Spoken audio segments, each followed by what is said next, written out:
Have you observed any common challenges that they face in breaking the ice and building relationships with multicultural people? When it comes to networking, it really is a skill set that either comes naturally or needs to be learned, firstly. So to me, two words come to my mind when people find networking difficult is What is the possibility of how nurturing relationships with max how many people? one quote that I really enjoy is, the bigger your network, the bigger your network. I have another question which might sound like a controversial question. That you have worked with such great authors like Brian Tracy, Marshall Goldsmith, Ron Kaufman. What are they doing different that they are at the center of the stage? I was trying to gauge, what are the common traits of people who become so successful? Right. And I think, three things stand out to me. Now that I see that you're such a great learner, I'm sure the reason you are here because What got you here won't get you there. what is the hack of learning the art of learning? Hello everyone, this is Rupa from the Business Blueprint powered by Black Swan Business Set of Services. Today in our studio, I've got a multi-talented person, an entrepreneur, author, coach, influencer, and a thought leader. Yes, today we have Gautam Ganglani in our studio. Together with his father, he has brought his company Right Selection to the forefront. He's got more than 25 years of experience in the book industry and impactful events. Gautam has worked and collaborated with world-class authors and thought leaders like Brian Tracy, Marshall Goldsmith, and Ron Kaufman. With his experience and expertise in building meaningful relationships, Gautam has penned the book, The Breaking Bread. And this book gives you a refreshing, yet classic perspective on how eating together can help you build connections, build trust, and open the gate to long-lasting opportunities. Let's dive deep into his world of books, leaders, and transformations. In fact, legends. Hi, Gautam. Welcome to the Business Blueprint, and thank you so much for coming to our show. Thank you so much, Rupa. Thank you. Absolute pleasure to be with you. Thank you, thank you. And today I'm very excited because today the theme is my personal favorite, and that's inspiration, motivation, and transformation. So we are going to ask a lot of questions about your life, about your thought on transformation and thought leadership. My first question is just tell our audience a little bit about who you are, what you do, and why you do. Fantastic. Thank you so much once again. It's an absolute pleasure to be on your podcast, Rupa. Thank you. Thank you so much. So personally, I was born and brought up in London, UK. So I had the pleasure of living there for over 20 years. So my entire sort of foundational years of education was in the UK, in London. And soon after that, I then moved to Dubai Okay. and was here for 20 years. So got married in Dubai, and we have two daughters and good 20 plus years in this part of the world. And then I had the pleasure of spending 5 years in India. Okay. And then a year or so back, we moved back here. So one of the greatest pleasures for me is having lived in, three cities, three continents, between London, Dubai, and Mumbai. And having them as your homes really was a profound experience personally and professionally for me, because as we know, every part of the world has its own culture, has its own unique food, Absolutely. has its own unique learnings. And, there was a blend of all three places that I've had the pleasure of experiencing. London was all about being on time, discipline, Yes. prim and proper. Dubai is all about vision and abundance and ambition and growth and entrepreneurship. India had its own charm and its own cultural experiences. So I really had a really lot of fulfilling experience of living in three places. Right. And on the business side, it's a decade of 3 years that I really thank my dad for starting a business bookstore by the name of Right Selection, Okay. going back to 1993. And it started off as a bookshop, self-help bookstore with only non-fiction books. So books which Oh. help you personally and professionally, whether it's public speaking, Wow. memory, confidence, leadership, customer service, strategy. Then books, audios, videos. We helped over 200 companies build a library of this, so where they want to create a culture of learning within the organizations. And they realize that, people have different forms of learning, but let's have a library in-house so that we could make it easy for people to pick up books before and after work. Right. And then in the sort of second decade of the business was bringing the authors of books of the popular books for live events. So we would have, you mentioned Marshall Goldsmith, Ron Kaufman, Stephen Covey, to name a few, Brian Tracy, Jack Canfield, and they'd come into the event, and we do events in Dubai, Oman, Bahrain, Qatar, Kuwait, Saudi, India, and host these events where people, individuals, entrepreneurs, and corporate leaders would come and experience these world-class thought leaders in person, had the thrill of learning from them, taking photos. And then the last decade of the business, or most recent, is where it's evolved to working with organizations, HR and L&D departments, where we bring in executive coaching, training, and speaking. And that continues to grow. So that's sort of the business side in a nutshell. So you're a live ambassador of learning and growth. Absolutely. And it's an impressive journey of, transforming the book business into events and then into coaching. That's amazing. Yeah. And Thank you so much. I'm sure today we're going to learn a lot of things from your different experiences in life. But I want to straight away start with, because you have known for networking, you have known for relationship building. And one question always pops up in my mind, especially for Asians, when they go and network across the globe or in a room full of multicultural people, people from different countries, different nationalities, different traditions. Do you think, or have you observed any common challenges that they face in breaking the ice and building relationships with multicultural people? What do you think? What kind of challenges they face, and what are your tips or hacks to overcome that? Thank you. Thank you. It's a wonderful question, Rupa. I mean, when it comes to networking, it really is a skill set that either comes naturally or needs to be learned, firstly. So to me, two words come to my mind when people find networking difficult is either the fear of facing rejection, Right. or the fear of being judged. And keeping these in mind, my experience tells me that, if you're new to networking and you want to really sort of develop that skill set, find a friend who you can network with, because I think it's wonderful. When you go to networking events, some are interesting, some are not so interesting. There's always a variety of there are different forms of networking. There's events which are learning driven, which have networking. There's events which are product launches, which have networking. There's social events. There's networking whenever you're meeting people, it's networking. Right. And when you go with someone, there's sort of that, it removes the feeling of a loneliness, Yeah. and rejection and judgment. You have different personalities. One may be an introvert, one may be an extrovert. Right. So when you go with someone else, again, you may know people there and they may know different people. So when you're two of you, you're there with a little more confidence, firstly. And secondly, you've got someone who knows you and vice versa. And it's much easier to talk about someone else. I'd be like, well, you must meet my dear friend Rupa. She's got this organization called Black Swan, and they help you with company setup, formation, legalities, your entire formation. And not only in Dubai, they have a setup in Oman, in Saudi. So, when you share that from my side, they got your attention, and vice versa. You could then speak about myself, and that comes across authentically, and it breaks the ice and removes that sort of concern. So that's one strategy. Wow. And the second strategy, which I think is really fundamental, is go to networking with the seek to sort of be a good listener, ask great questions, build rapport. Networking where people say, I've got to go and find business, or I've got to go and exchange as many business cards, that is really detrimental to your success, and you come away feeling quite shallow and incomplete, and you feel like networking is difficult. It's difficult because you're going out there to push yourself. I go to networking two strategies. One is, yes, I go with someone if possible.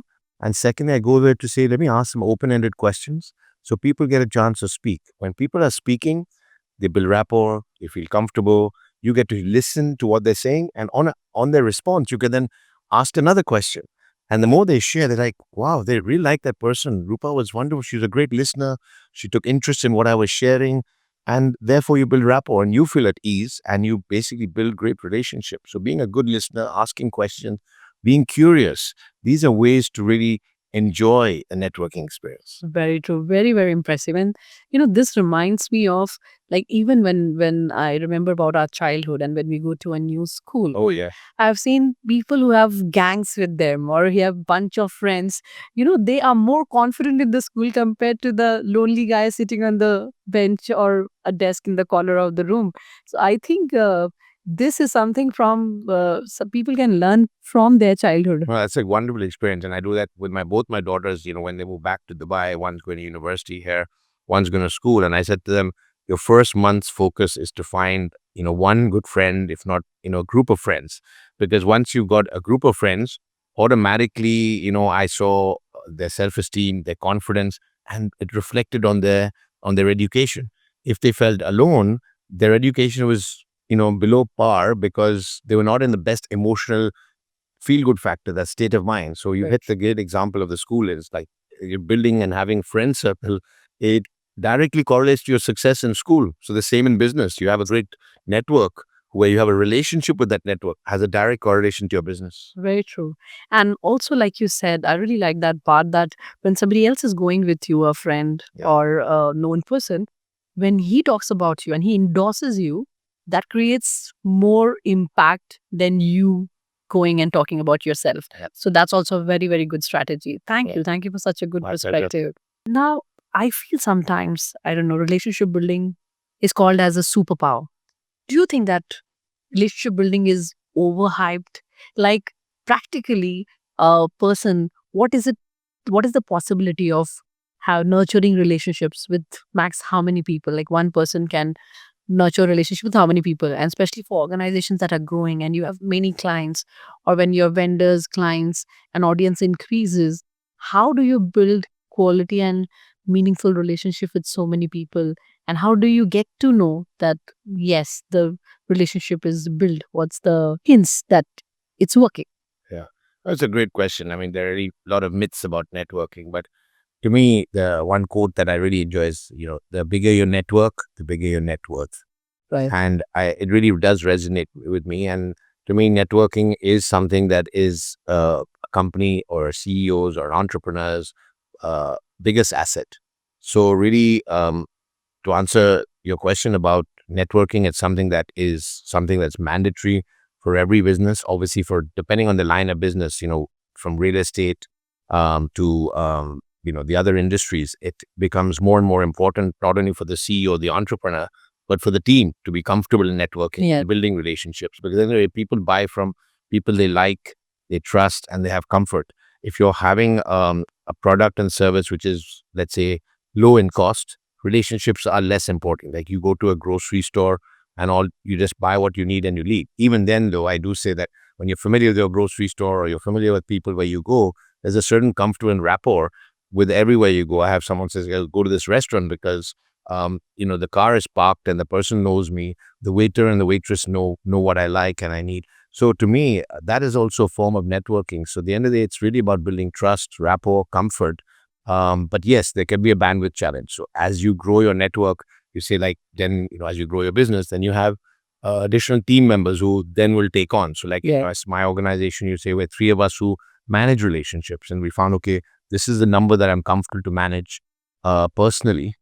Beyond that, it's, the other team members take on certain clients. And then you got to also prioritize which clients you can spend more time with, and clients who you can serve through your AI and your tech as well, because the regular clients may just be acceptable to, as long as they get a prompt response via WhatsApp or email or social media or their website, Right. they're satisfied. That's still a form of building that network and relationship. So yeah, So I think we'll have to come up with multiple strategies absolutely. of how do I do relationship building with clients who are very close to me, with whom I need to meet physically Yeah. or meet more often. How do I build relationship with clients via my team members, Exactly. where my team members are meeting them, but yet still I want them to feel my presence. Correct. And then using AI and technology Yeah. to build that relationship and keep a constant touch and make sure that everything is done on time, but still with a personal touch. Yeah. So I think we'll have to come up with multiple. Yeah, I mean, I think there's three strategies you've just shared there, which are sort of aligned to me. So one is yourself as Rupa or myself as Gautam, like I can say, who are your premium clients that, it's non-negotiable. I need to take care of these 20, 25 premium clients. Use Right. the 80-20 rule, perhaps, that 80% of business comes from your top 20%. But then the second tier is, let's say, the team will be taken care of. So still a physical team member. And you find ways to intimately keep in touch with those individuals, whether it's through a WhatsApp or a message, but your team's taking care. And then you can say the regular clients who are maybe either new or have a service experience which is not necessarily premium but important. Right. You say then my AI needs to be optimized at level where it takes care of this client and responding promptly. via WhatsApp, email, or social media. So Right. there's three different strategies there. Very true.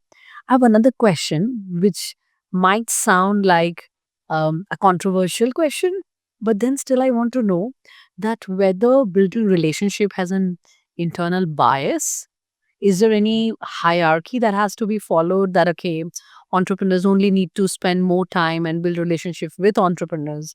Or is there anything like that? It has to go with all the levels of hierarchy, like with teams, with employees, with lower level executives, or where's the what's the balance and what's the logic? How should people plan their building relationships? That's a great question. I mean, from my perspective and experience, to me, I operate with an abundance mindset, and I would like to have building that relationship and network with everybody. So yes, there may be different ways that you network. Obviously, when you network with CEOs, it may be more interactive. It may be more frequent.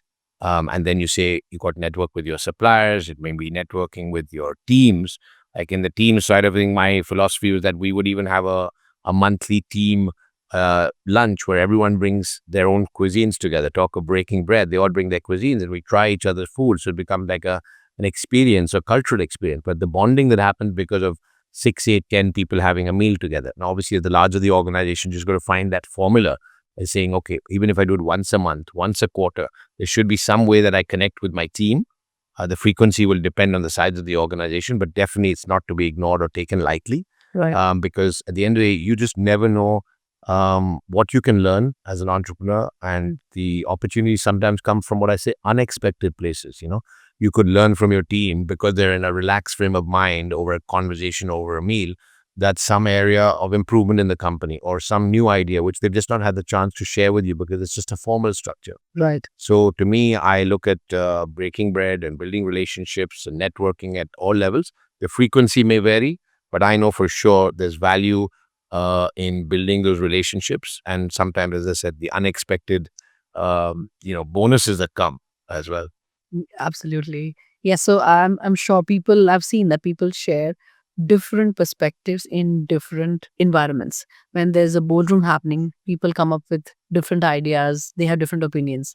But suddenly when you change the mood, change the room, Yeah. and the environment becomes casual, sometimes I've seen their opinions drastically changing and Correct. they're sharing something absolutely opposite of what they said in the boardroom. Yeah. So I think it is very important for entrepreneurs to get to that real feedback, get to that real ideas that people have got, which maybe they were hesitating in sharing in the boardroom, because in boardroom they have their guards on. They want Absolutely. to look impressive. They don't want to look real. Correct. But when there's a casual environment, they want to be more real. Correct. The ambience and the environment directly, correlates to what they will share.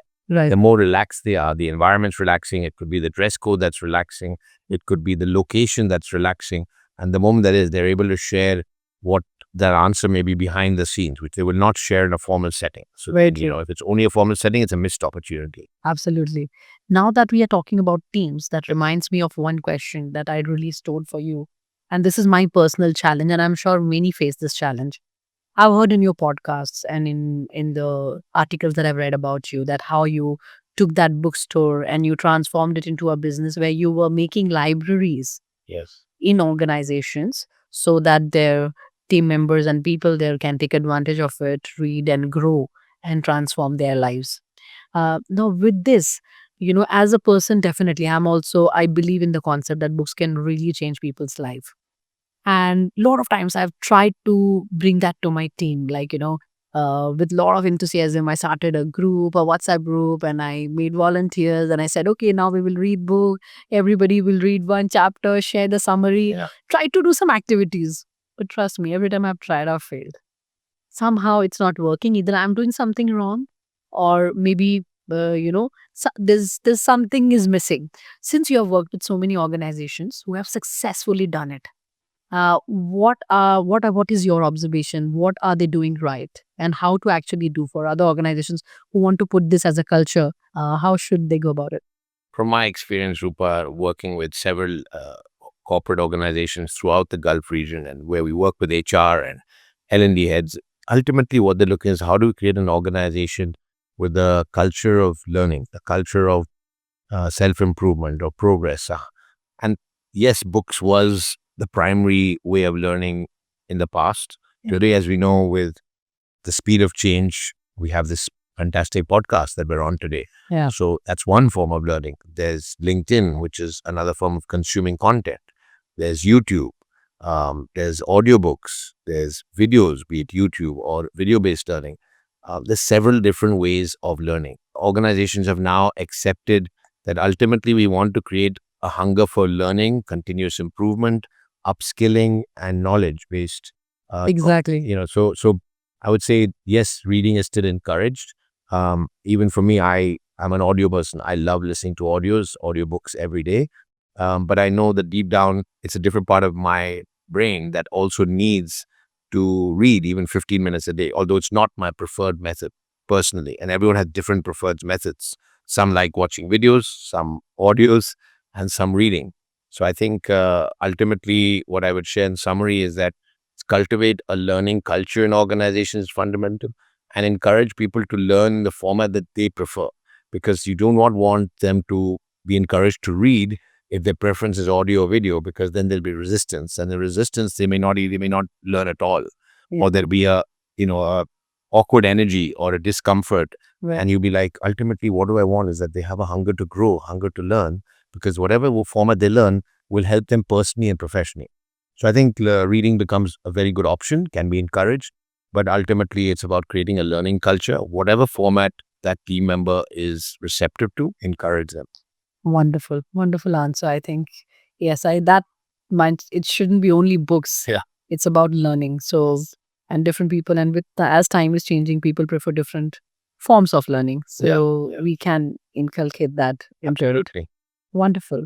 Now, Gautam, I really want to know that you have worked with such great authors, thought leaders, uh, like Brian Tracy or Marshall Goldsmith and Ron Kaufman.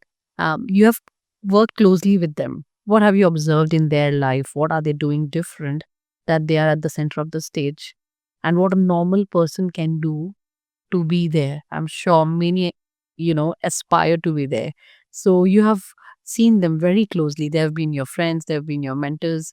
What I'm sure you have observed something that they're doing different from others that's making them worthy of that spotlight. Well, thanks, Rupa. I really enjoy that question because it really made me realize that I was always curious to say, what does it take to become so successful or renowned globally? And each of these speakers are so different in their personalities. Yes. Be it some of them are extroverts, some are introverts, some like reading, some audio, some are, um, so very social and some are not. They have Yes. different personalities, yet on the outside in the world, they have become globally renowned thought leaders, best-selling authors. So I did ask the similar question to each one of them, and I was trying to gauge, what are the common traits of people who become so successful? Right. And I think, three things stand out to me.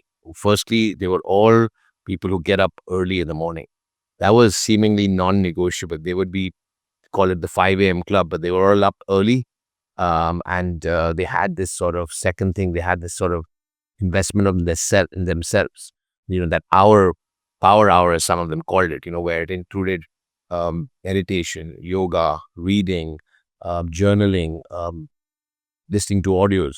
So at the end of it didn't matter what it was, but it was one of 5 or 6 different things, which ultimately was under what I call self-care or self-love. Sorry. And ultimately, the reason for that consistency with all of them was that I have to take care of myself first. I can only give others what I have inside myself. We can plan our day. What happens in the day is unpredictable. Things go as planned, things go not as planned. Right. Now, if you're in the best emotional, physical, mental state of mind because you've had that hour with yourself, the most important meeting is with the hour with yourself, Right. that then you're in the right state of mind to how you respond to whatever the world has an offer. Wow. So these were 2. And I think the third one really stood as all of them were really into eating right and exercising. That was again a non-negotiable because there's a direct correlation between what you eat. In fact, Tony Buzan, God bless him, late Tony Buzan, he always said junk food, junk brain. And, he said, yes, it's comfort. Anything in moderation is fine.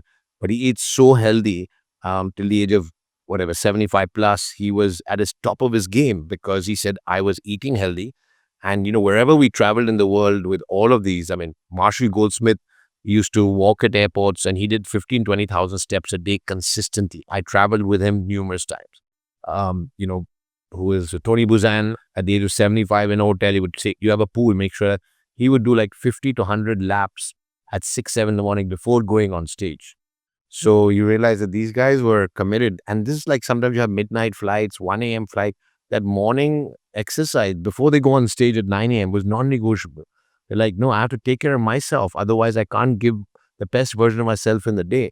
So really waking up early, investing in that hour with themselves and exercise and good nutrition was really what I say consistent with all of them.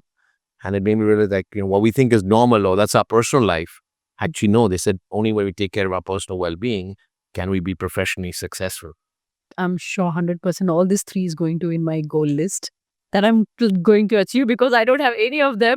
And now I know why I'm not at the center of stage. But very inspiring, very inspiring. Thank you so So much. among all these, what you were able to implement in your life and what changes you saw in your life by implementing them. I'm sure there must be some takeaways that you have taken home and you implemented in yourself. And we see today as an author, as a thought leader. Yeah. Yeah, it's something I reflect on. And what are my new habits that I have in my life today, which didn't exist 25, 30 years ago? And I would say when I sit down, I was like, wow, these were thanks to each one of these authors. I took away something different, To me, there's a book, let's say Brian Tracy, he's got a phrase called eat that frog. And what that means is do the biggest task first as you start your day, and your energy level is then escalates throughout the rest of your day. We typically do all the easy tasks and leave that really difficult task right at the end of the day when we're most tired in the evening and we can't leave it for the next day. And he's like, no, do that task in the beginning when your energy levels in the morning at its highest. So now I do my level best, have your task for the day, but what's the biggest task which I complete in the morning where it's so powerful that your day is complete? So to me, Eat That Frog from Brian Tracy was one great learning. From Jack Canfield, there were many, but one particular one that stood out for me and I really live by today is E plus R equals O. Event plus response equals outcome. Events, we're all surrounded by good events, bad events, difficult events, personally, professionally. How we respond to that event will directly correlate to the outcome. Many people have the same successful event or difficult event in their lives, but they respond differently to that situation. Right. And their outcomes are also different, but they're like the event, they're the same event. Why are two brothers different, two sisters different, two colleagues in a team different? Why are two entrepreneurs different? They're different because they respond differently to those events. So E plus R equals O was, a great one that I learned from Jack Canfield.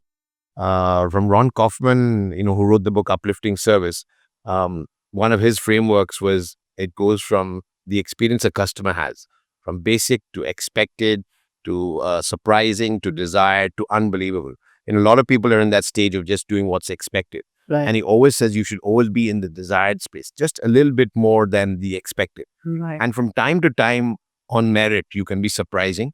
And once in a while, when it's calls, especially in a difficult situation, not just recover a situation and say sorry and solve it, but do something which goes way beyond their expectations. That actually when a problem happens in your business, your recovery with that experience is so good. Your loyalty actually is higher than had the problem not happened. I'm like, most people solve problems in business just to say, let's get rid of like apologize, make them calm down, get a free replacement, do the basics so that we did what we did. But he says, no, it's a golden opportunity when a challenge happened to go over and beyond that. The loyalty is more than had the problem not happened. I'm like, wow. So it makes me stop and think, what extra can I do which they're not expecting? Well, that's been a great learning from Ron Kaufman. It's always about that experience, that emotion that you create way beyond what's expected. Right. And last but not least, my Marshall Goldsmith was very dear, and his book says it all. What got you here won't get you there. And, we can't be complacent in our lives today. And, he's talks about 20 great habits that every leader needs to have. And that to me is profound. I have a sort of a one-page summary of those 20 habits, and I read it regularly to remind myself that, I got to keep evolving as a leader to be a better version of myself. Typically, many of us feel, I've been in business 10 years, 15 years, 20 years, for me, 30 years. But I still say I'm a startup with 30 years experience. Because I'm a startup with 30 years experience. I love that line. And the fifth book, which has really had a tremendous impact on my life, is called Fish Philosophy, which is about work made fun gets done. To me, we spend so much of our lives at work, more than 70% of our lives at work. we must enjoy what we do. It's so important. And that book, a really simple parable by Stephen London, talks about a fish market in Seattle, and they sold more fish per square foot than any other place in the entire USA. So a Why? documentary was done, like, why do they sell more fish? It's the same fish everyone's selling. And it's because when you go there to buy fish in this market, there's a video on this and you watch them, they are singing while selling the fish.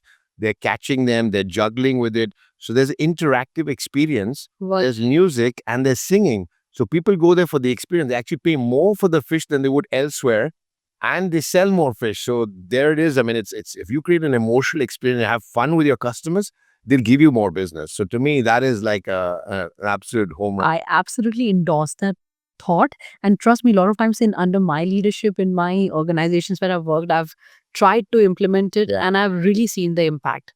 I've seen people willing to come to work. I've seen people willing to do even extra works given to them because they're enjoying it, because they're enjoying the environment.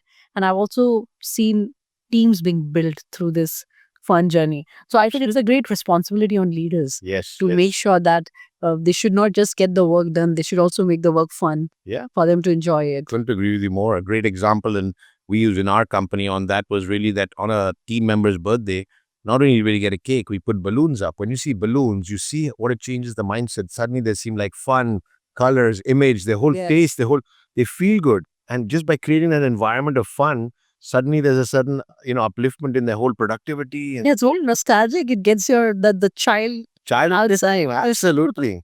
very true. Great. So now that I see that you're such a great learner, I'm sure the reason you are here because you have learned through your experience, and I've seen that you have implemented those learnings in life, which many fail.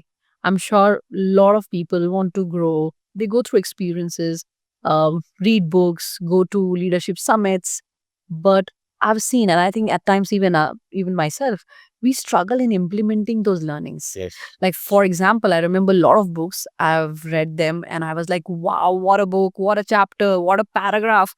And maybe I highlighted it, but then it just went back to the shelf and nothing was done, no action was taken, and it didn't bring the change that it was supposed to in my life. So, how do you make sure that this learning is constant? What is the hack of learning the art of learning? It's a wonderful question. And I can say you're not alone when you go through that. And I can relate to a lot of friends of mine who have read so many books and are inspired by the books, And I said, then what? Then what? And they're like, then what? I'm on to the next book. I said, well, how about implementing what you've learned, So to me, what's helped me, take value from the books I've read, and I'd like to encourage people is, firstly, I do highlight, anything that is an aha in a book. So I keep a highlighter with me when I'm reading books. And I don't want nonfiction books. So if something's like an inspirational thought or something that stimulates some action I need to take, I'm highlighting that book. So one is highlighting the book. Secondly, I pick up these books from time to time and I glance through them, and you go back through the highlights. You could just reinforce what you wrote. Right. Then above all is like you say, okay, what can you apply from this book? And I sort of have a strategy, a 3-step strategy. What can I apply now immediately, which is simple and easy? What needs a bit of thinking, either to discuss with a family member or a friend or your team, that may be implemented in the next 30 days? And then something which is what could be implemented is, let's say, a BHAG, a big, hairy, audacious goal, something really big. It resonates with me, but I need time to reach that level, 6 months or a year. I put it down in that column. So ultimately, it's when you highlight it, you're impressing that in your mind that these are the important points that you've done. When you then write down some kind of goal or statement, either it's affirmations or you're journaling or you're writing it down, that again reaffirms that point, to your mind. It wasn't just something that was feel good. No, Right. It's something I need to do about it. And another thing I do is I share this. Now you can either share it with friends, with family, or publicly on social media. I've seen some people really go out there and share that I read this book and I'm committing in the next 30 days, I'm going to do this. Now, when they share that publicly, they feel even more committed. Now I'm answerable to my entire Facebook community or my Instagram or my LinkedIn, that I'm going to apply this, whether it's in your health, whether it's in your business, whether it's with your team. It's about what new ideas are you going to implement, because when you apply that, it again reinforces what you learn. So, summary, highlighting, note-taking, goal setting, and above all, sharing it. That just puts energy and momentum into that thought. And it doesn't allow it to be just another great book. It needs a book which changed my life, a book which transformed my life, a book which impacted other people. That's lovely. So I'm summarizing it to highlighting, journaling, Yes. goal setting, and then sharing to the right people to create accountability. It's Five great steps, right? 5 great steps right there to excel the art of learning. This should be your next book. Absolutely the way it goes. I'm sure a lot of people will like it. I like to read the book. Now that we are on the topic of learning, Yes. and one of your businesses is executive coaching, and you transformed the books business, like you said, that you believe in growing, transforming, and giving the people, let the people learn the way they want. And obviously, with big organizations, this is one of the most common ways they use nowadays to make their team grow or learn. So now I really want to know that what are tangible results that an organization can see when they invest in executive coaching? Great. I mean, executive coaching to me is something that, again, it's a cultural experience that I feel every organization internationally needs to create that sort of culture of coaching. And from experience of success stories, that what does coaching do? It works with individuals or teams and helps them become better versions of themselves. Marshall Goldsmith's book said, "What got you here won't get you there." Right. How to make successful leaders even more successful. People may think, I've been in business 10 years, 15, 20 years. I don't need a coach. I'm already a success. But you don't know your blind spots, for one. There's so many blind spots. I don't know what I don't know. And only through a coach asking me really world-class questions, helping me open up. All the answers we have are deep inside us. The coach actually acts as a, catalyst in terms of enabling us to share what's within us. So we get clarity.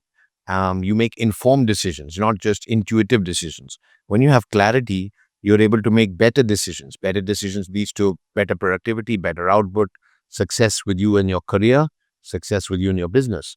So ultimately, coaching to me is for every leader, whether you're a small business entrepreneur, you want to scale your business. There are people who coach because they want to sell their business.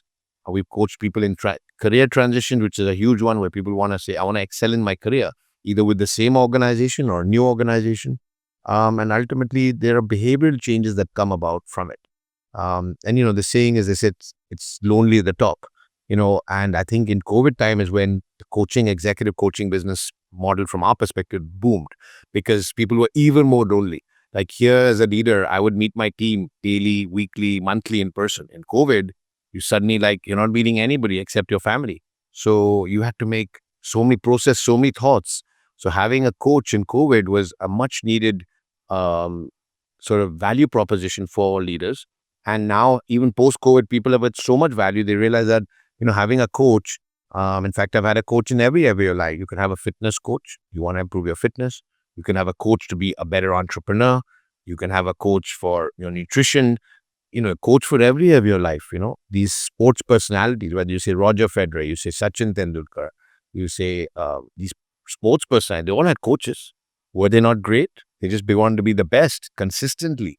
And that's what coaching provides you. It provides you, not feeling alone. It's a sounding board. It provides you clarity. It provides you confidence. And that is priceless to every leader out there. So exactly here I have a conflicting question. Okay, And sure. something like, on one side we say books are so powerful, and in today's world you can find book for every problem, every problem. And then let's say, for example, there are three people with the same IQ, with the same learning capacity. Right.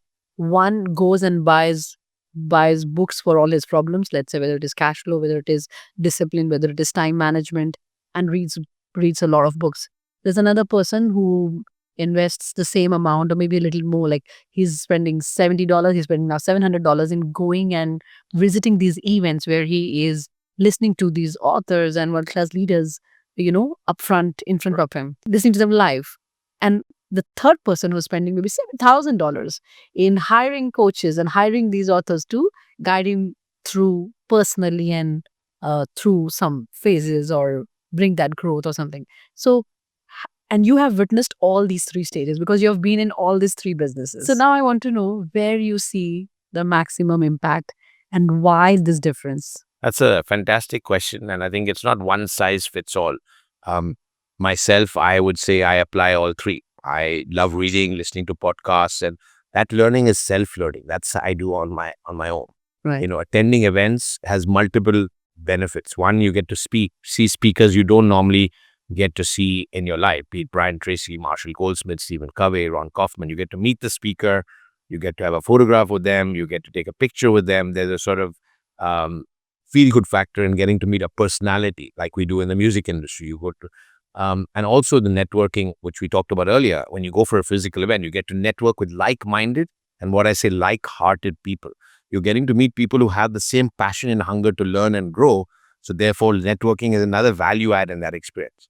Whereas thirdly, which you mentioned, the executive coaching, that is one-to-one coaching. I am at my most vulnerable because when you have the trust, that rapport that you have within your coach and an entrepreneur, he or she is sharing their most self-limiting beliefs, what's holding me back. And you wouldn't share that in a public domain. You wouldn't share that in an event. You wouldn't share that, so each of them have different value propositions. So a combination of all would really get you the results you're looking for, self-learning, networking at, premium events with global speakers, and then one-to-one coaching. Right. So I think I should plan my budget for each of it. But yeah, absolutely. I agree. I more than agree. Every three of it has its own impact. And if done right, it does bring changes in your life. So have you witnessed any situation or any experience where you've seen a book transforming somebody, when a book at the right book at the right time, or some event, you have seen somebody literally transforming through this? There are many stories and examples, but I think, one that stands out, which I've shared with you briefly before, was an individual who was struggling in her career in her, late 20s, early 30s. She did attend our events. She then read the books of those authors, and particularly Brian Tracy and Jack Canfield. And she read those, she applied it, she had probably attended the events a second or third time a year or two later to reinforce that. And today when I meet her, which is well beyond 10, 15 years from when I first met her, she goes, the books I read and those events I attended has transformed my life. She went from, sort of a junior employee in an organization to a mid-level, to a senior level, to then starting her own business as well. And today she's a successful entrepreneur on her own merit. She does work bilingually. She travels globally. And whenever I meet her, she says, thank you, Gautam. You and your organization changed my life. Those books really were transformation. And those experiences really uplifted and encouraged me to be a better version of myself. So that would be one example. Absolutely. And trust me, I do tell a lot of people. A lot of people believe that I'm anyways working every day, so my experience is teaching me and this will take me to places. But unless you bring that additional input in your life, Yeah. of trying to go level up from what you're already learning from your experience, I think that's so important if you want to fast track your growth. Absolutely. And also be content, get the right purpose. That's so important because we don't want to just keep working all our life. We need a purpose where we feel content. Yeah. Because I've seen that while we are growing in my life, there's a point comes where we have everything. We are doing a lot of work. But we are not happy, or we are not content, fulfilled, and we feel something is missing. Correct. And to get that answer, what's missing, I think is one of the toughest challenges. And people who get it and work on it, I think they really reach a very good position in their life, whether it is center stage of the world or whether it's the center stage of their heart, but they're really content. It's so important. So it was such a wonderful and insightful interview with you. I'm sure me and the audience is going to take a lot of takeaways from this interview. It was so, insightful. Thank you. And motivating as well. So now to end my podcast, I want to ask that last question from you. That now, what's the purpose of Gautam Ganglani? Where do you see right selection? Where do you see yourself? Is in this next 10 years, what you want to do or which center stage you want to take? Great. It's a question I think I need to ask myself again and again, but, and I'm sure it'll keep changing and evolving. But, ultimately, as I said, it's a 30-year family legacy that we have built. Thanks to my dad, where I said it started off as a bookstore organically through events, then conferences, then speaker agency, then executive coaching and training. And to me, I would just like to continue that legacy, and my vision is to reach as many people as I can, not only in the Gulf region, Indian subcontinent, but globally. The more lives we can impact and make the world a better place, that ultimately is something which will give me a lot of happiness and fulfillment. Is that each and every day, whether I meet someone personally, professionally, or create or curate events, or provide executive coaching or global speakers for large scale events, that we should continuously be known as a company who added value, who contributed with our events, who added impact, made a difference, solved problems, and helped individuals and companies grow to their true potential. That to me will ultimately be um, what the true measure of success is growth globally. Growth globally. Wow, the go global with Gautam Ganglani. There's a lot of G's there. Yeah, there's a lot of G's over there. I can see two of the books that I've got, which is written by you.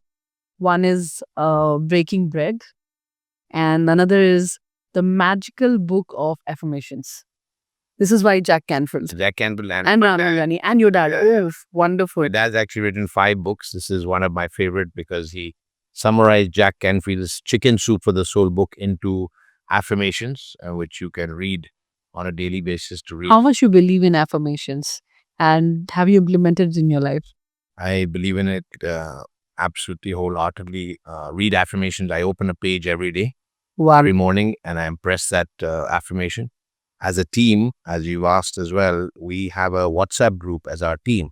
Okay. My dad shares a daily morning affirmation, and all of us have to read the affirmation as a voice note and send it back on the group. Each person listens to each other's voice notes and put a thumbs up. The whole activity is 5 minutes or less, but that one daily morning affirmation shared by my dad is something which is like a culture in our organization. What an idea. So it's shared in writing, it's shared verbally by each team member, and we listen to each team member's affirmation. And we give a thumbs up to it. Some thumbs up to reach the accountability that I've listened to that team's affirmation. This is a wonderful idea that I'm going to for sure start with my team. That's amazing because trust me, I was thinking sometimes, because the effects of affirmations is it's something invisible, it's slow. Sometimes you tend to doubt yourselves whether it's working. Yeah. But I've heard so many success stories. I've heard so many great stories about people who use affirmations in their daily life. And this is one good idea that you have given, that as a team, the entire organization, we can bring this as a culture and we can use affirmations to make ourselves stronger and better. And your book, Breaking Bread, one message that you would like to give to the audience, why they should read Breaking Bread. Yeah. So for me, Breaking Bread, the book that I've written, is all about building meaningful relationships for long lasting success. There are 5 strategies in the book of how you can break bread. Obviously, the one that everyone knows is about having breakfast, lunch, and dinner, whether it's with your team, your customers, your suppliers. So you break bread over a meal. But actually, breaking bread goes much more beyond that, that in every form of communication, whether it's a WhatsApp, whether it's an email, whether it's a Facebook message, whether it's a LinkedIn message, however you communicate, you need to emotionally connect with the other person to basically be memorable, be seen as someone who adds value. And that is what makes you stand out. So if you're looking to say, how do I build meaningful relationships with my family, with my friends, with my customers, with my suppliers, then this book will genuinely be my life's experiences and help you become a better version of yourself in the form of networking. Wow. So I'm sure this is a must read, especially people who want to learn what's the right way of networking and building relationships. Yeah. And it's such a simple answer, but we never thought so deeply about it, that how breaking bread can bring people closer. This reminds me of Sanja Chula, and there have been so many examples in history where entire communities have come together through eating together. Yeah. So what a wonderful perspective. Thank you so much. It was an honor hosting you here today in our studio. My We pleasure, got to learn so much, and I want more frequent encounters with you to be inspired and keep inspiring my audience as well. So thank you so much, Gautam. Thank you so much for watching us. Feel free to write your questions, whatever you want to ask from Gautam. We would love to answer you. Feel free to tell us what you want to hear from us again in our next episode. This is Rupa Jha signing off from Business Blueprint, powered by Black Swan Business Setup Services. Thank you and see you again in another podcast with another guest. Bye bye.